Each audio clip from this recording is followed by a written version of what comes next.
रंगनी रांगत गुलगुला बोलत आसुर रुळत चरणावरी असे भगवान परमात्मा रांगू लागले. लक्ष द्या थोडा आता. आणि रांगत रंगनी चोरीत लोणी. लोणी चोरले. कृष्णानं काय चोरलं मंडळी? लोण्याच्या चोऱ्या केल्या, अज्ञानाच्या चोऱ्या केल्या, पापाच्या चोऱ्या केल्या, अहंकाराच्या चोऱ्या केल्या. चित्त चोरीली नंदाच्या हरीने माझे हरिले. लक्ष द्या थोडा आता. आणि असे भगवान परमात्मा चोऱ्या करत असताना गारणीयाची यशोदे तुझ्या कृष्णाला सांग काय झालं. परवाला आमच्या घरा दारी निजला होता म्हातारा, घेऊनी ताकाचा डेरा फोडीला. आमचं म्हातारा देवाच्या कृपेनं वाचलं नाही दचकलत असतं अशा प्रकारचे. यशोदा मायन काय म्हणायचे काकाची, बाळ सगुण गुणाचे थाने, बाळ दिसते गोजीरवाने, काय सांगता गाराने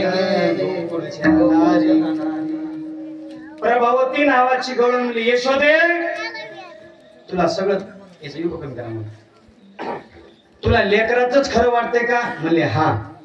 म्हणजे त्याला पकडून आणते. कृष्णा सांगितलं वाकड्या मधुमंगल पेंध्या, हा तुमचे खटके बंद. याचा कृष्णा सांगितलं याच घर नंबर घे. त्या ठिकाणी प्रभावती म्हणजे काय हरकत नाही. रात्रीच्या प्रभावती सांगितलं मालक आपल्या घरी कृष्ण दैव तुपणी चोरी करायला येणार आहे. म्हणजे काय आपण जागू. रात्रभर जागे. सकाळी 4ला झोप लागली. कृष्णानं गोरगरिबाचे सगळे लेकर घेतले तिच्या घरात गेले. पोटभर खाऊ घातला. म्हणजे जा. म्हणजे तो काय काम आहे. आणि कृष्णानं त्या मालकिनीची वेणी आणि मालकाची दाढी दोघीशी दिली. गाठ बांधवली.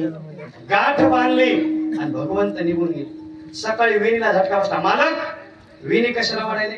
तू दाढी वाढायली. दोघांची भांडण. सुटता सुटेना, जळता जळेना. कापायला गेले कापा. चला त्याच्या घरी. असं झालं. गवळणबाई होती 6 फुटाची आणि तिचा नवरदेव होता 3.25 फुटाचा. ती पुढं चालायली हे पाठीमाग पंजाब चालायली तिच्या. कृष्णानं गावातले पोरं म्हणजे चला पोराय म्हणजे कुठं नाटक बघायला. म्हणजे पैसे का? म्हणजे फुकट.